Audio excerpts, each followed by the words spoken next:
बेटा आज जो हम टॉपिक करेंगे वो करेंगे एप्लीकेशन ऑफ गॉस लॉ। जो गॉस लॉ थी उसका कहाँ कहाँ यूज़ होता है वो हम आज करेंगे। ठीक है, ये बहुत इम्पॉर्टेंट है तो इसको बहुत अच्छे से समझना।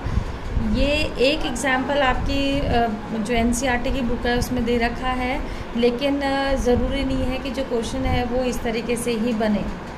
ठीक है, क्वेश्चन दूसरी तरीके से भी बन सकते हैं। यदि आप दूसरी बुक को लेंगे, जैसे कुमार मित्तल में बहुत सारे एग्जाम्पल दे रखे हैं और वो सारे इम्पॉर्टेंट हैं। ठीक है, लेकिन मैं एनसीईआरटी का करा रही हूँ इसलिए आप देखिए।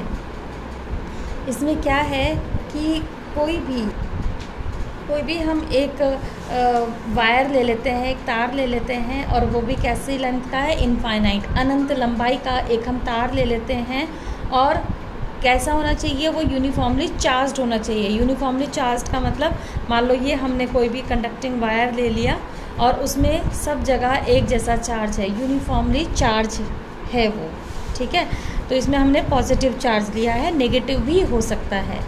ठीक, तो हमने एक ऐसा क्या ले लिया है, यूनिफॉर्मली चार्ज्ड तार ले लिया है, वायर ले लिया है इनफाइनाइट लेंथ का। ठीक है, और इसकी जो लीनियर चार्ज डेंसिटी है वो लैम्डा होती है बेटा।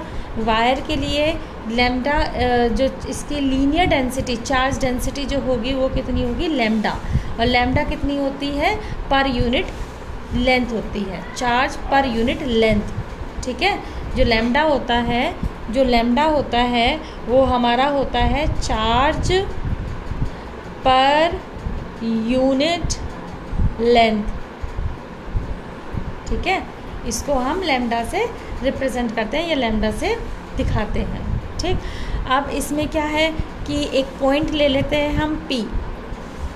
ये हमारा वायर हो गया, इस पर हम एक इमेजनरी अपनी तरफ से कोई भी एक सिलेंडर इस तरीके का बना देते हैं और मान लेते हैं कि R डिस्टेंस पर एक P पॉइंट है और इस एरिए के, इस छोटे से एरिए को हम कंसिडर करेंगे और इस पर हम क्या निकालेंगे, इलेक्ट्रिक फील्ड निकालेंगे।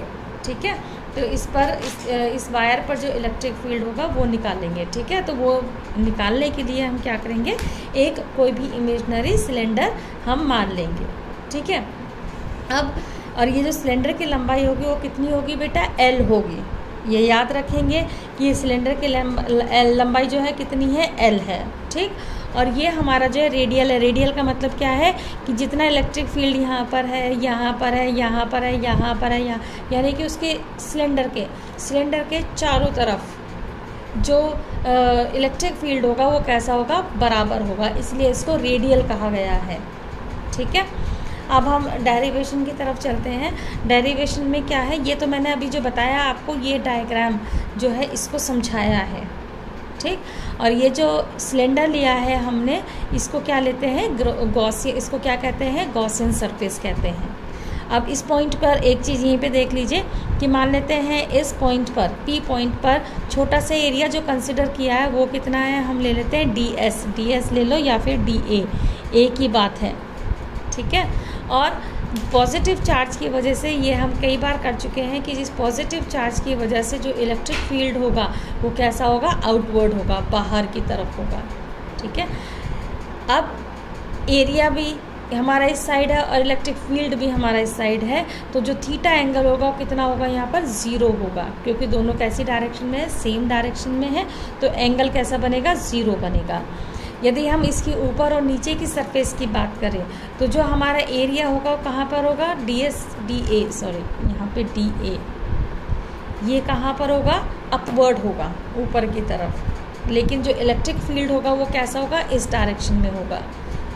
ठीक है, तो इसकी वजह से हमारा जो एंगल बनेगा कितना बनेगा, 90 डिग्री, और cos 90 इज इक्वल टू कितना होता है, हमारा 0 होता है, तो इसलिए ये 0 हो जाएगा। ठीक, तो केवल हम इसके जो इस तरीके का जो एरिया है उसको हम कंसिडर करेंगे। अब देखिए, जो इलेक्ट्रिक फील्ड है, इलेक्ट्रिक फील्ड हम अभी तक पढ़ते आ रहे हैं, तो ये आपको रट गया होगा कि इलेक्ट्रिक फील्ड का फॉर्मूला E वेक्टर की फॉर्म में वेक्टर E.dA होता है। ठीक है, और यदि वेक्टर की फॉर्म हटा देंगे तो क्या हो जाएगा, cos थीटा।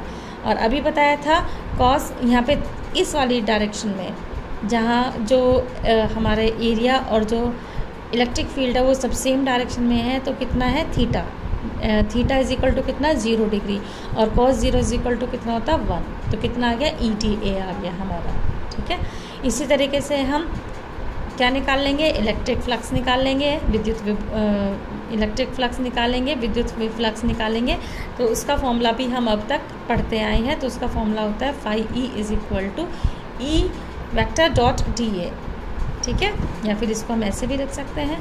और E हमारा इलेक्ट्रिक फील्ड जो है वो सेम है सब जगह, इसका मतलब वो कैसा है, कांस्टेंट है, तो इसलिए हम इसी ई को क्या करेंगे, इंटीग्रल के बाहर ले आएंगे, तो क्या हो जाएगा E और इंटीग्रल DA।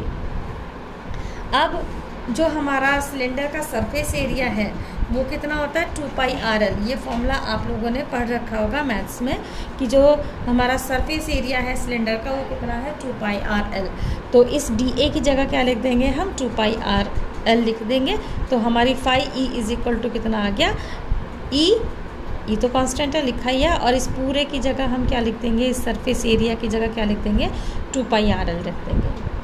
ठीक है, अब ये वाली बात जो है ये मैं बता चुकी हूँ कि इसकी सरफेस पर जो हमारा एरिया और इलेक्ट्रिक फील्ड है वो कैसा है, राइट एंगल है, और वो कितना है हमारा 0। ये मैं आपको अभी ऊपर समझा चुकी हूँ।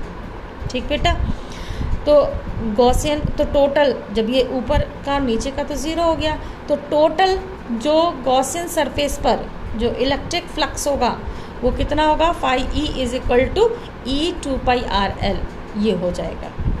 ठीक, अब देखिए ये तो हमने मैथमेटिकली कर लिया।